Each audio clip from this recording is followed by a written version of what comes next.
কর্মের মধ্যে ভালো কর্ম রয়েছে, খারাপ কর্ম রয়েছে, সব ধরনের কর্ম রয়েছে। যে একজন চোর, তার কাছে চুরি করাও একটা কর্ম, এবং ডাকাতি করাও কর্ম, এবং মা বাবার সেবা করা, ভগবানের ভক্তি করা, এটাও কর্ম।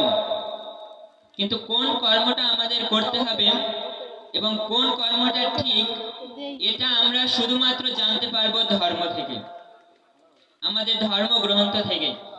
গীতায়, ভগবত গীতায় ভগবান 700 শ্লোক বলেছেন।